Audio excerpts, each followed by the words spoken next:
folks, and welcome to Subjective Thoughts. And our comic for today is Nightclub Issue 5 by Image. Now, there is fighting, a bit of violence, murder, blood, drinking blood, turning into vampires, and threats in this one, so if you are in any way squeamish, you have been warned. Also, spoilers. Alright, here's our creative team. So, when we left off Danny, Sam, and Amy in issue 4, Detective L just grabbed all three of them, not together, and took them back to the lair, or the hideout, where Danny and also Sam and Amy turned to vampires, or had their transformation. And he looked very, very pissed. Now, this issue, we start off with a backstory about Detective Nick. Or, yeah, his first name is Nick. Good thing it said it here again. I'm gonna call him Detective Nick. So, Detective Nick is actually a real detective, and he's been a detective a long time, and has been not under, in many undercover assignments. So here he's been in an undercover assignment to find out why it seems to be homeless people that were taken, that got into trucks and then never seen again. So he's undercover as a homeless man, and it takes 14 weeks for him to actually find out who took all those homeless people. So a truck arrives, and the four vampires that were in issue 3 come out, the ones he was with. So this is their first meeting. Right, so they look at all the homeless people there, and their leader, the bald guy's like, the chick that's with them says, "Well, you get to pick first." He says, "I don't care. There's not a lot of them. Pick who you want." So the one with the shit hair, he goes and bites a man. Detective Nick is like, "Shit." He pulls out a gun, starts shooting at him, but then the leader zooms to him and bangs his head against the wall, and he obviously loses consciousness. So then we find out that Detective Nick has 2 children, has been married twice, and been a detective for 28 years. I must say, he looks very young. Then the leader decides, you know what, I'm going to teach this one a lesson. And he takes Detective Nick with them, and obviously all the homeless people. So they keep him in a cage for a long time, and then he kills the lady, the homeless lady that he played cards with and had a lot of conversations with. Now, they kept her purposefully, starving, so he completely drains her. And then all of them go into the cage. Man, they are an ugly bunch, though, I will tell you, and you really want to fucking punch them in the face. So they all go in. There's, I'll read their names later. There's 3 men and 1 woman, and then there's, of course, the head bitch, Mary. And right, so they go in, and the leader says, "Well, the first meal is for free. The next one you have to get. So go kill someone, or I'll kill you." So Nick remembers he has no choice, because he also wants to stop them. So he remembers, from his work as a detective, and he finds a man who's not a good man, and drains his blood and brings his heart to these bastards. And from then on, he's with them on the road. He learns their names, when they were turned. For instance, the leader was alive during the Civil War. I'm not sure about there's like the chubby black guy. Oh, it's a little more chubby. He's fat. And then there's the tall dude with the shit hair. It's unclear when they were turned. Well, the black guy was in it was a dock worker or a ship worker, and he went to piss in the wrong alley. The chick, who's my apologies, I said before she was fat. Apparently, she's pregnant. She was a farmer's wife, And she went to check what's bothering the cows one night, and I guess a vampire snuck up on her. But the way she's dressed in the flashback, because she's been pregnant 80 years, and I just wonder when was she turned based on what she was wearing. I don't think that kind of clothing would have existed back then. And I don't know.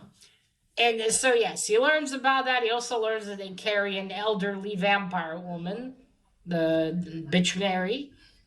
She's looks to be very ancient, and they kind of inherited her from a previous vampire master or something, and they're taking care of her.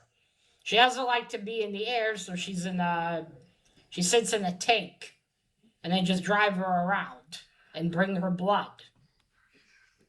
I'm not sure what's up with her exactly. If just giving her enough blood would make her look young again. I don't know if she's like this because something happened or was she turned into a vampire when she was really fucking old. It's hard to tell. But it looks like she is, even for a vampire, somewhat frail. I don't know. Then they go to some. So yeah, they drive around and they grab people and they kill them and drain their blood. And then one night they go to an aquarium attraction, where the killer whales are in the big tanks. And they all go in with her, and Detective Nix tells them, I could see them all grinning like they knew what was going to happen.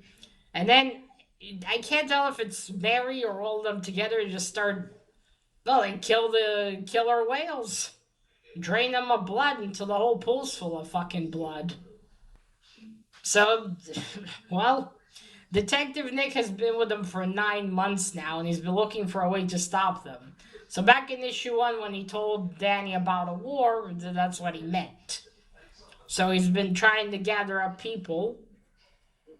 And Danny rightfully asked, well, how do you know they're the only ones? What if there's more of them? And he said, no, I've been with them for 9 months and they haven't mentioned anyone. Which I'd like to point out, 9 months isn't a long time for a vampire, so maybe there are more, they just wouldn't tell you. But he could be right, maybe they're the only ones left. So yeah, Detective Nick wanted to build a team to defeat them. So they wanted like 10 men, even though they're strong vampires, he thinks, well, with numbers we can now, beat them. Not sure. Numbers are, well, I mean, yeah, it helps, but the experience that they have will probably make them very deadly. Also, I think I understand if the head vampire read Detective Nick's mind when he banged his head against the wall. Not sure. I think so, or else how would he know all this stuff? So yeah, he tells him that. Then Daddy's like, "So how many do you have?" And Detective Nick said, "Well, I have you and your friends if they're willing to join us." And he's like, "What?" And Sam's like, "What? Why do we have to?" And then he's like, "Well, we have to, Sam. They're killing people." Okay, so now it's at least explained why he wasn't with Danny, because he couldn't let them know what he was doing. But it's still so dumb that he didn't give more details to Danny to begin with. Just tell him, listen, I need your help. You need to stay put. It also makes it funny how angry he was, and this is what he does, just explains everything to them. I don't get how this went from the other. Right, so just as it seems like they're gonna have he tells them, Detective tells them, okay, we have to leave. There's no time for you to say goodbye to your families or even take anything with you. And Amy asked him, but wait, we can't. He said, what did I just say? Or did you hear what I just said? And then suddenly, whoa, Detective Nick gets decapitated. It's like, holy shit. So the 4 vampires appear. The leader says, "Well, I heard what you said." He has a katana, and he beheaded him. And then the 3 teenagers are like, "Shit," and the vampire pregnant chick says, "See, I knew it was up to something." And the head leader vampire's like disappointed on Nick, and I thought we managed to turn you. Also, is something Dick Nixon before this is that It seems like turning people into a vampire brings out their essence. So he was looking for good people. So Danny, although stupid, is a good kid at heart. And she explains because you think, well, a farmer's wife, why is she so evil? So it looks like she was always a mean bitch, same as the rest of them.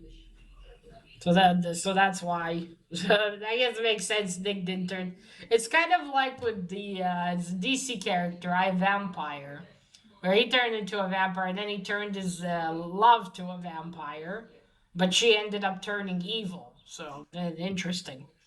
Right, so then Danny tries to jump them, but the black guy hits him, and he falls back.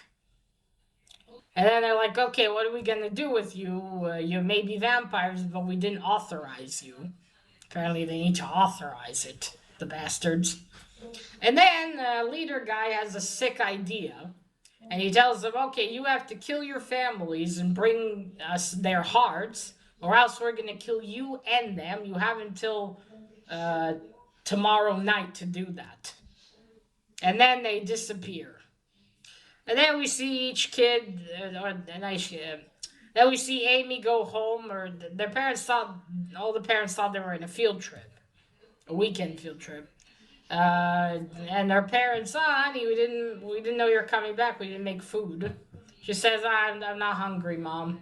She goes upstairs. Then we see Sam. He comes home and his grandpa's on the porch. He's like, oh, come on, kid, sit here with me. And he's like, what's wrong? And poor Sam is crying. He's like, I can't tell you. And then we see Danny back in his room, texting with Amy. It's like, this is crazy, you know. Just a few days ago, I was looking to impress Kendra, and we were doing all this stuff. And Amy's angry. Like, forget Kendra. You know, this is your fault. What are we going to do? And Daddy's like, I don't know. And he said to himself as the phone falls. And that's it. That's where the issue ends. It's not exactly fair. It's not Daddy's fault. I mean, if Detective Nick never turned him, none of this would have happened, really. Right. Okay, so on to the cover. This reminds me of, I said this in another video, the Jeff Lemire's art, kind of, a little bit. But I don't think this is Jeff Lemire. Okay, so here's the leader dude. This is the black guy. This is the one with the shit hair. And this is the pregnant vampire chick. But I will say, she looks a lot hotter in here than she does inside. And there's the bitch Mary. She's a fucking scary vampire, let me tell you. She looks ugly, too. A face not even a mother could love. But yeah, great colors. I like the red and the yellows here. Makes it all look more sinister. Alright, let me show you some of the art. Maybe a bit of warning. There's gonna be some blood here. Okay, there's Detective Nick. He is handsome. There's Detective Nick. There's Red-Legged Rose. This lady over here is the one he's been playing cards with and talking to for all this time. And there they are. You see what I mean with shit hair? What is that supposed to be? It's what they call the mental illness haircut. And it just looks ugly. But he is one weird bastard. As the leader, he's a thick boy. I wonder during the Civil War, people with shaved heads? Maybe he just didn't have hair. There's that dude. And there's the pregnant chick. And according to Detective Nick, like I said, something's alive in there, which is very fucking disturbing. And it's like, what the fuck is there then? Does that mean her baby is a vampire? Is there even a baby in there? Okay, one more page. Okay, this is where the blood is. So there you see, you got there walking around. You see, look at this crazy fucker. Look at his eyes.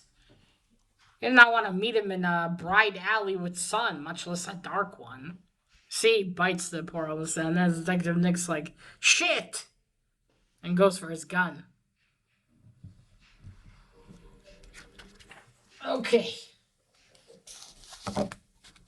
Now on to the story. So this took a direction I completely did not expect. In the last issue, I thought, man, what Detective Nick is evil.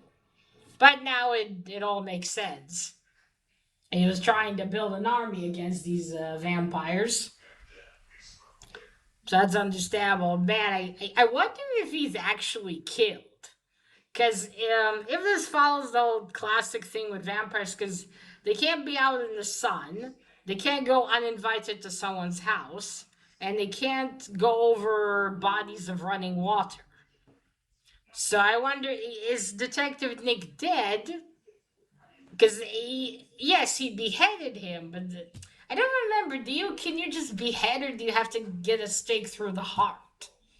If that is so, does that mean he's still alive and they're keeping his head and they're gonna torture him? I wouldn't put it past the fuckers. So I don't know. I kind of hope for him that he's dead. Because these bastards look fucking sadistic, and they are sadistic. So I'd. At least they definitely seem to be. So I don't know. I hope we at least get to know that in the final issue. So yeah, there's that. I can see the Detective Nick's plan, but you really he should have went about this longer. I understand he's like going around and they're killing all these innocent families, but the thing is, he just had Danny and he hasn't even started training him. These guys have been alive for quite a long time. Like this one for 160 years. Come on, Nick. Don't you think he has a lot of experience and he might have suspected something? Like, even if he's succeeded, and I don't understand. Okay, yeah, Danny would have been pure of heart. Oh, it reminds me of another book with Darren Sean. I need to get back to that book series. But, he's a teenager. And again, Detective Nick didn't ask him, just turned him. So it's like, why. How long would it have taken him to gather this army? And again, they already suspected, so now what? And he really shouldn't have picked a teenager because they found out about the teenagers, and it's like shit. Again, okay, if he told Danny outright, I guess we wouldn't have the story that we do now. But like, at least don't listen, kid. There's bad shit going on. I need you to stay put until I can come back and train you, and definitely don't fucking bite anyone. It's like, I mean, so here we are now. Detective Nick's probably dead, and these three teenagers that have no experience in killing vampires are all alone. And they have to kill their families, or else they will be dead with their families. And what are they going to do? Yes, there's three of them, but there's four of them, and, well, five technically. Mary, too. What are they going to do then? How are they going to fight them? Like Danny says, I don't know what to do, and there's only one last issue, so it has to wrap up there. Hopefully, it's not gonna go the same way that Exiled goes. I really fucking hope not. So yeah, what's gonna happen? And also, I really wish the story was with about Detective Nick instead. I think it would have been much more interesting. You start again with the same beginning, and then you show how he goes around and keeps thinking of a plan and actually looking for fucking adults to turn into vampires to fight and shit like that. I think that would have been much more interesting than with these kids. I mean, yeah, you could include them later or something. Or maybe just, have. Again, it would have been much more interesting, I think, than the three teenagers. I mean, you feel for them, but it's like we got a whole issue of them just doing silly shenanigans. It's like, why was this issue wasted? We could have had Detective Dick trying to think of a plan, who to turn, what to do. Swallowing down his disgust at the murders that he has to commit. Now instead we have, let's go to a party and I need to impress a chick named Kendra. Yeah, I wish. Yeah, I wish this was about Detective Nick. But I am excited to see how the kids are gonna fight them, though. And I mean, how can they possibly even win? They don't have any experience, and they've been vampires, what? A few days? Doesn't exactly help them much. These guys have been at it for years. No, this one for almost 2 centuries. And fuck knows how long with Mary. I don't know. It's definitely fascinating to find out how this will wrap up. I certainly hope there'll be a spectacular fight. And again, there's a lot at stake here because not only they will get killed, but I'm certain that out of spite, leader dude is a fucking asshole. Is just gonna go and kill the families anyway. So it's stuck between a rock and a hard place. What to do? That's definitely have to be seen. Oh yeah, I said I'd read you the names. Let me do that now. Okay, so leader guy's name is Gunner John. The black guy is Sonny Jim. A chick's called Sadie Buckets. Appropriate. And Sean Sauveter? Yeah, that's the guy with the shit hair. So yeah, those are our main villains. And of course, Mary. So, it's left to be seen what will happen. Hmm. I mean, I thought I knew where this would go, but now I'm not sure anymore how it will wrap up. It also says that there might be a volume 2, but I wonder if Mark Miller's going to continue this series. I don't know if it's I don't know if it has potential to maybe something to be continued. Not who knows. I will find out in issue 6. All right, folks, let me know what you thought of issue 5 of Nightclub. And that is it. Remember, collect what you're passionate about and share it on YouTube. Bye!